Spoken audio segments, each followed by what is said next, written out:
2025 is finally upon us. Let's have a conversation. First off, you guys need to follow this channel, okay? I've got money to give out for those who follow this channel. I've got 1, 2, 3, it's $4. God damn it. Let's have a conversation.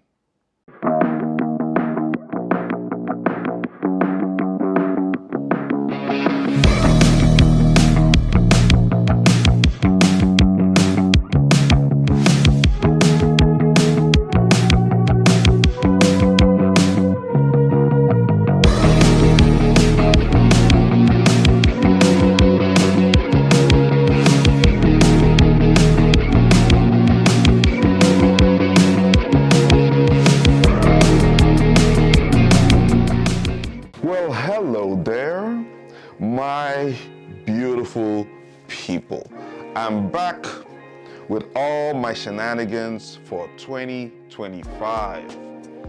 Boy, when I tell you I didn't want to do a video until about, say, 2 weeks into the new year, but I realized that I was in the spirit one day, a couple of days ago, I was in the spirit, and then the spirit to motivate, the spirit to give a speech or make a video that hopefully will get you guys fired up for all the goals you have for the year and all the goals you have for the future, and just generally your mindset. So if you guys didn't see it, please catch the video here, okay? It's a fairly decent, motivating video. I'm very proud of it myself. I shared it with a couple of people who hopefully got them fired up, you know. But you are welcome to today's episode. Let's have a conversation as always. I haven't changed. It's still 2025. I still talk like a biatch. I still share my opinions. I still talk some dumb crap. Nothing has changed. I take each day as it comes, okay? And on today's episode, I have 3 things, right? 3 things I've really wanted to dig into for just a little bit. I might be a bit late on some because, you know, there's not a whole lot happening, but there is a whole lot happening. I'm following the news, but nothing sparks my spirit well enough for me to come and talk. So, on today's episode, I'm going to talk about Michael Bisping. Recently on the Jaxxon podcast, I want to share my thoughts on that. I want to react to news that Dominick Cruz is coming back. That just came out. What's next for Alex Pereira? Or rather, who is next for Alex Poatan Pereira? Good question. We've been some crazy rumors, guys. Just some crazy rumors, and it's not even making sense. And I think last but not least, let's talk about Uncle Dana being on the board of Meta, aka Meta, aka Facebook. Bryce Mitchell will not be too happy about that, but let's talk about it, okay? Let's get right into it. First things first. Michael Bisping was recently on the Jaxxon podcast. It's probably like a week now. I had the opportunity to watch the entire episode, and I can tell you, it was very, very entertaining. It was funny, and it had the co-host of the Jaxxon podcast, Bear, what's his name? I forgot his surname, but it's Rampage Jackson's friend. Right, so him and Rampage host the Jaxxon podcast. It was Rampage Jackson, Bear, Luke Rockhold was also there. You could imagine Luke Rockhold and Michael Bisping sitting in the same room on the podcast, and then Jason Perillo,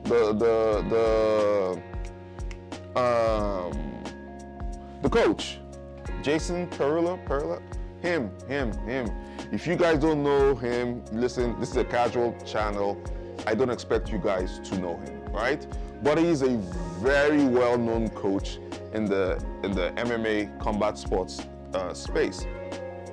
And they talked about a lot of topics from Bisping and Rockhold taking jabs at themselves. You know, they had that little rivalry and 2 fights. You know, for those of you who remember, Michael Bisping actually became the middleweight champion by defeating Luke Rockhold, knocked his lights out.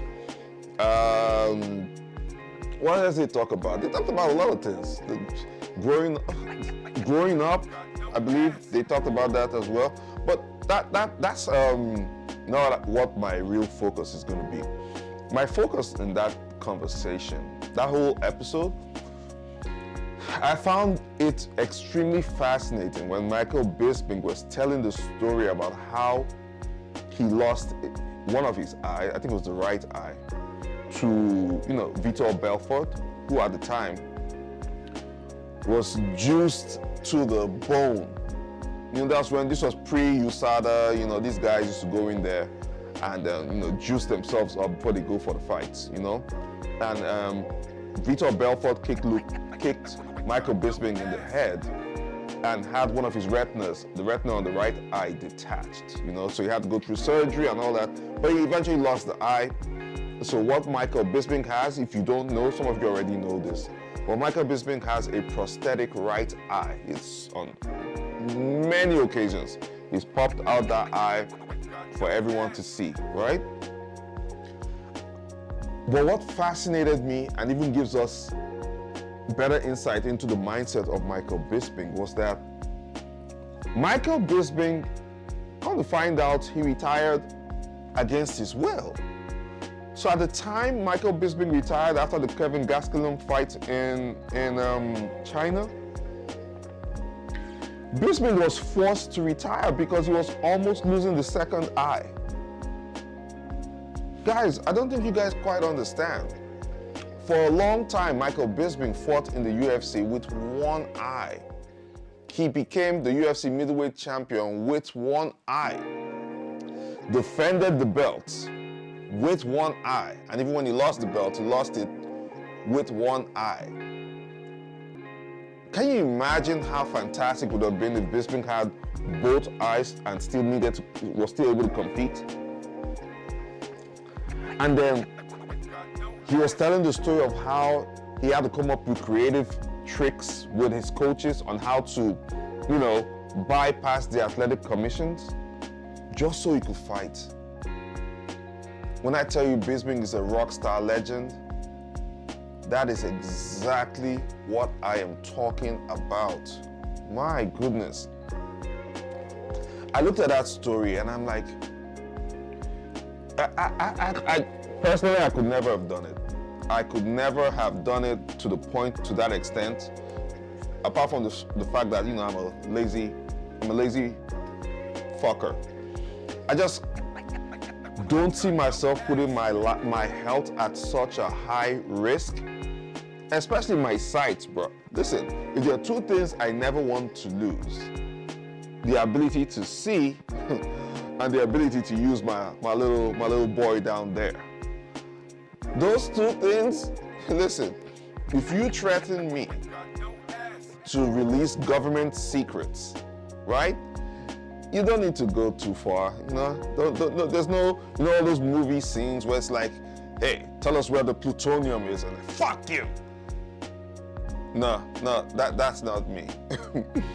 You say, hey, tell us where the plutonium is. Just do this. Bring this up, raise up my pants and say, tell us where the plutonium, bro, the plutonium is over, it literally is 87th Street, 5th floor, you know, 87th Street, 5th floor, that's where the plutonium is.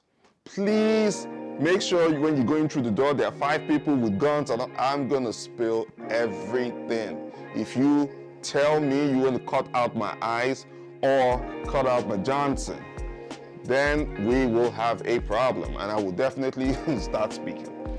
Anyway, so it just goes back to, it takes us back to the Bisping story and how fascinating it was for me. to hear all that. Again, I respect fighters, and I don't, it's a new year, we don't care. We say this all the time. It's going to be the mantra for this channel going forward. I respect fighters. Can you imagine all the things his family had to endure, his wife and all? I'm happy he's retired now, but retired with an extremely banged up body. I'm talking about multiple surgeries, knee replacement, and all sorts of crap. And he's still talking about wanting to take boxing matches if the price is right. I mean, classic Michael Bisping, But it gives you a new level of respect for him. It gives you a new level of respect of that generation of fighters, not these little pussy fighters. There's this new dude, what's his name? I saw an interview with him 2 days ago. I can't remember his name. Some new dude, you probably know him. I'll find him. I'll find that video. He's new. Some new young kid talking about wanting to fight Andrew Tate, and I'm like, bro, what kind of stupid ass?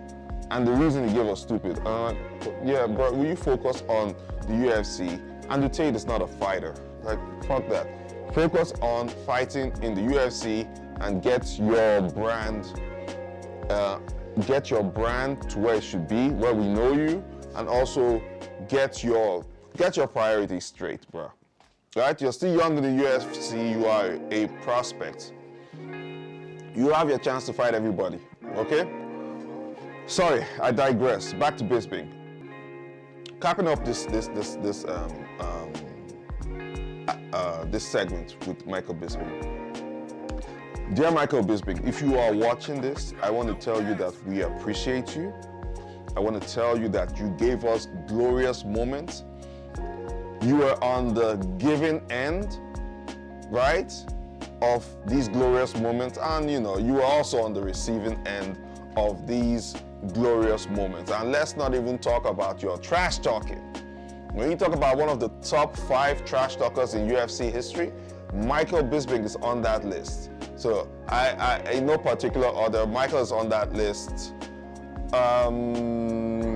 Chael Sonnen is on that list. Conor McGregor is on that list. I know this will piss a lot of people up. But I think Colby is also on that list. Colby Covington is quite a trash talker. Doesn't always nail it all the time, but he is a trash talker. Who else? Who else would I put on that list? Listen, can we add Dricus du Plessis to the list of trash talkers in the UFC? Yeah, some of the best trash talkers in the UFC. Dricus du Plessis made, just so if you guys don't think Dricus is a great trash talker, Dricus made Sean Strickland and Israel Adesanya cry from press conferences, like, just so you guys know. Anyway, so Michael Bisping, thank you very much for your service, sir. Thank you very much for your will, your commitment to the game. Thank you for all the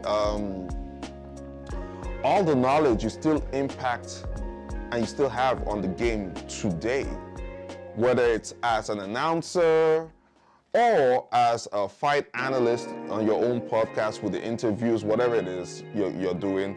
In the movies, sir, over here in this channel, we salute you. We salute you. You are indeed a true legend of the sport. Okay? Transition. So it's been announced that Dominick Cruz will be fighting Rob Font in February. Well. Turns out Mr. Cruz isn't retired after all. Dominick Cruz hasn't fought in 2 years now. The last time he fought, he was KO'd by Chito Vera. Now, I don't find Chito Vera to be a particularly fantastic fighter, and especially when you consider what Sean O'Malley did to him the last time they met. Okay? And I say this to say, Dominick Cruz used to be very fantastic, but I think father time may have caught up with him. Because he hasn't had, he's been plagued with injuries, and his performances in the last couple of fights, or last couple of years actually, have not exactly been fantastic, right? And you get knocked out by Chito Vera, who I do not even think Chito is either one of the most, I don't think Chito is a very skilled fighter in my personal opinion, and he's not a cerebral fighter either. He's not, in my personal opinion, Chito Vera is not an intellectual fighter like Dominick Cruz or say maybe Corey Sandhagen, or people like that, right? You know how when two fighters who are cerebral are in the octagon against themselves, right? And then they're making feints, they're getting information. It's like a chess game. It's like move and counter, counter and move and counter. Okay, feint, what does he do? Get that reaction. Okay, let's do it again. Let's see what he does. Okay, if he moves this way, he reacts this way, all that. And knowing how to time everything, whether it's the foot movement, the head movement, stepping back, slips, ducks, level changes, whatever. Technical fighters who are able to do that.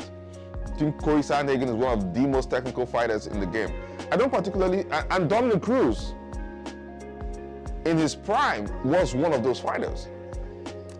So now the body doesn't respond as much as the mind wants it to, and I think that's where Dominick Cruz finds himself right now. So him being, I say all this to say that Dominick Cruz being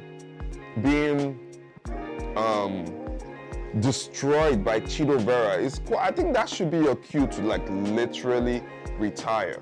But he says he wants to go out with one more fight, and it's against Rob Font. And Rob Font, if you know, Rob Font is very, very dangerous. It's very dangerous. I would have loved to see Dominick Cruz fight Henry Cejudo in a rematch, just because of where both of them are in their careers right now. They're both former champions of that division. They've met in the past. Henry is 1-0 against Dominick Cruz. It would have been nice to see a rematch, because even that fight with Henry Cejudo, the win was a little bit controversial, if I recall. It would have been nice to see them run it back and call it a day. It would have been very, very nice to see that, but unfortunately, that's not what's going to happen. Because according to Dominick Cruz, Henry Cejudo has been avoiding him, and Henry Cejudo doesn't want to fight him. I'm like, are you sure? Are you sure Henry Cejudo is avoiding fighting you? I mean, why? Henry can't be scared of you. Henry knows how to talk the same way you know how to talk. And Henry is pretty technical, as you are too, a technical fighter. You both have wrestling backgrounds. You are both former champs. And Henry has beaten you before in the past. So if all that has happened, how are you saying that Henry Cejudo doesn't want to fight you or he's avoiding you? I don't know. It just, it's not a good look for me. I don't think Triple C is afraid to fight Dominick Cruz. I think Triple C is on a trajectory heading towards reclaiming the belt, which I know is going to be more difficult for him today than it was maybe 3 or 4 years ago. And when you put it into that context, how does Dominick Cruz add value into Henry Cejudo grabbing or reclaiming the belt? The 135-pound belt. How? Like, you see what I'm saying? Cruz just doesn't factor into any laudable position where if you do win him, you're in line or on a good path to the belt. So why does Henry have to take it?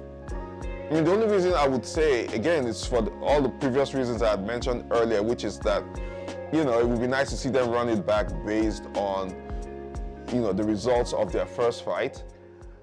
And maybe they pay him a lot of money.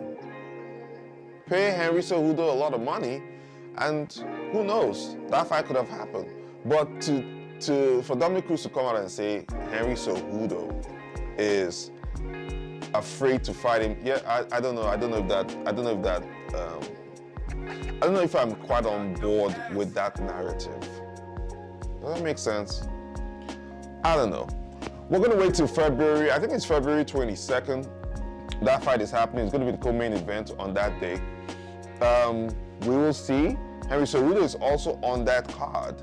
It'll be interesting to see how that press conference plays out with these two rivals coming back together at a press conference, right? But welcome back, Dominick Cruz. It might be his last one last woo-ha, one last run. These aged fighters just coming back for one last run every goddamn time. And for a high percentage of the time, that one last run never really works out in their favor. I'm hoping that is not the case for Mr. Cruz. I'm hoping he gets to do, you know, something spectacular if this is going to be the last time that we're going to see him, you know? And that's all Mr. TDC will say about that.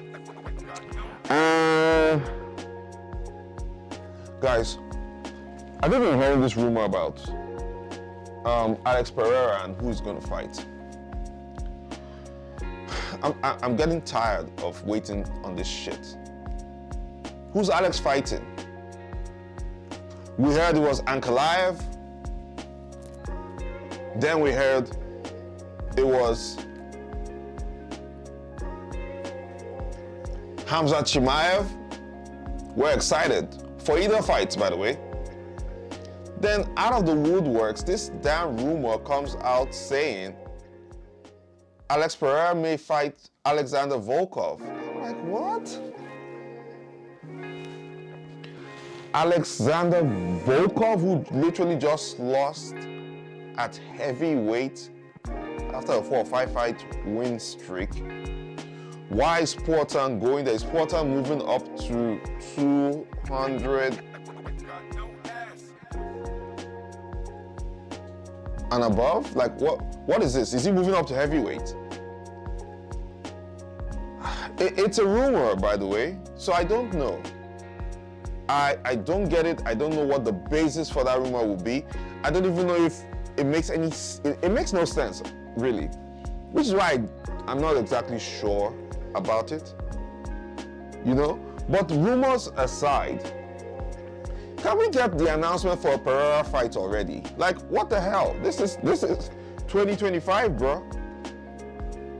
We are accustomed to 3 Poatan fights every year. And if that is the case, by now, we should have known who Alex Pereira's next opponent will be. We're used to it.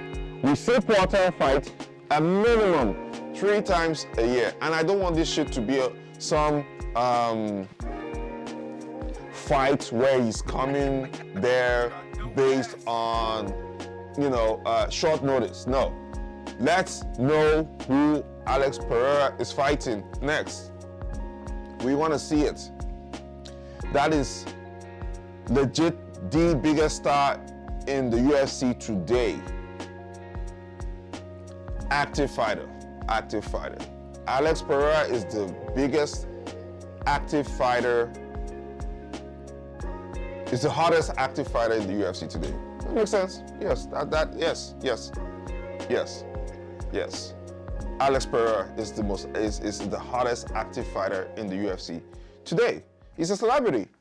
He's a star. He's literally come and taken the spotlight from Izzy, my boy. Izzy Adesanya.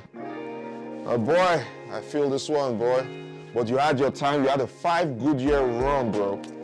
Izzy's run, Kamaru Usman's run, the run of the 3 Kings can never be replicated.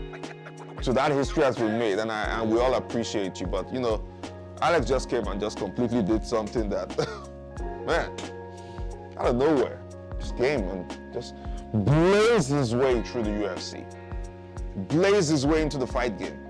Chama, Poatan, all these words that were not in our lexicon just a year ago. It's everywhere now. Chama, Poatan, and his sister is doing things. He's everywhere. He's in movies. He's in commercials. He's on podcasts. He's making interviews. This is what comes when you put in the work. And Alex Pereira has actually put in the work. Nobody can take that from him. That man has put in a lot of work. So, listen, if you're like me, coming into this new year with zero patience, you want to know what's happening. Uncle Dana, don't make me call your name 3 times. Make that announcement, goddammit. And speaking of Dana, it's a good time to transition. So, Dana White, UFC president and now board member of Meta or Facebook.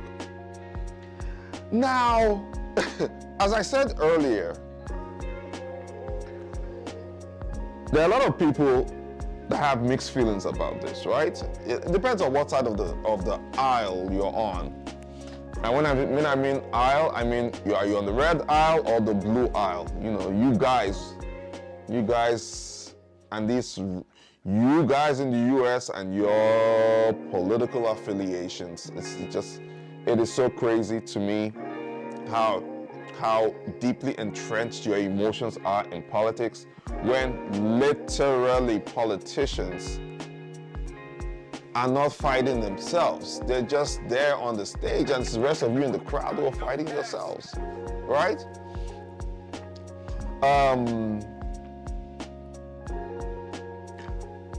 We need to question why the timing of this appointment, though. Following the news, it seems to me like Mark Zuckerberg is having this kind of a paradigm shift in his ideological leanings, where he's been perceived as being too far left due to the amount of censorship on his platforms, right? The social media platforms, whether it's Instagram, Facebook, whatever, right? So I think, in my personal opinion, I think the recent election that happened, seeing the results of that election, is giving him like a mind shift. He might be just following the money, right? But to lend more legitimacy to this perceived paradigm shift, he's bringing in Uncle Dana White, one of the most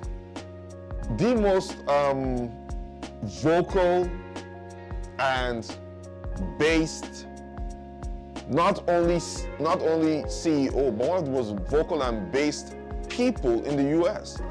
He's bringing Dana on board to add value to the brand. What's Dana going to do? Is Dana going to stop you guys from doing the censorship? What's that going to be like? How much access does he have to decision making while he's in Meta? What is that? My brain thinks about all these things. How much is he going to be paid, right? Is Mark doing it just because Dana is his friend and he can actually influence Dana's decision-making process when it comes to board decisions over at Meta? I do not know. But that was a very, very interesting take to bring Dana White on board. Now, don't get me wrong. Dana may not be an IT guru or genius, but Dana is a businessman, though. Dana knows how to run a business. Dana knows how to bring value in terms of business experience, influence, network, whatever you want to call it. So that's a very valuable person, to add on your board. It really is. It really is. Dana is a very good person to have on your board. It will be interesting to see what direction Meta goes. I understand censorship and fact-checking is something of the past now on these platforms. YouTube and Google, we're waiting for you guys. YouTube and Google, we're waiting. You guys need to get your shit together, right? Twitter has done it. YouTube and Google need to follow suit, right? It reflects what's happening in the US and in many cases the world, if I'm being honest. You know? So I'm happy Dana is there. How much time is he going to dedicate to that business to make that kind of influence happen? We don't know. You know, these things are all speculative. I don't know if that's done anything to Meta's share value or market value right now with adding Dana on board, whether that's going to help. Or is there going to be some kind of strategic partnership between Facebook and the UFC? Now that's something I'd like to see, right? If there could be some kind of arrangement where Facebook can stream UFC fights. Hey, look at me coming up with this. Zuckerberg, you need to pick this brain, bro. Because Netflix is doing it with the WWE. Amazon is doing it with One Championship, I believe. So why not? Why not Facebook have those kind of streaming or strategic partnership with the UFC? Who knows? Who knows? Again, I'm just playing around. These are dumb conversations, but they are conversations that could be had or could be expanded on. I will not do it. Once again, just happy for Uncle Dana, my boy, starting the new year strong. It's going to be a very, very interesting year. I had a lot of other things to talk about, but trying to make this video as short as possible. Islam Makhachev sat down with Demetrius Johnson. I didn't really talk about that because I saw the thumbnail and I follow Mighty's podcast, but I haven't really sat through the interview. So I have nothing to say if I do not have, all the facts and all the, if I ever watch it, I have nothing to say, essentially. So we're gonna leave it here. We have grown a little bit since last year as a channel, and I want to use this medium to appeal to you guys. For those of you who watch this channel, feel free to always share these videos, drop comments, engage in the comment section, because you're doing me a disservice when you actually do not. I put in a lot of work to come in and sit down and edit by myself. I have no team, I'm just myself, seated in front of these damn lights, in front of a camera, having these simple conversations that are extremely dumb for your entertainment pleasure. So let's make this like a symbiotic relationship. You know what I'm saying? Shout out to the guy who wrote, whoever you are, you got the guy who wrote in the comment section, he says, he said he lost brain cells listening to, Dude said he lost brain cells listening to me talk on this channel. I don't even lie. And I responded to him, I said I wanted to give you a semi-intellectual response to this, but it was just so fucking funny. I was just laughing, okay? So shout out to you. I said I was gonna give you a little bit of a shout out in this new video. You cracked me up. I am not going to lie. I don't know if you became a follower on this channel. If you didn't, please click the subscribe button. Let's have some fun, okay? Thank you, people. I really appreciate you for staying this long.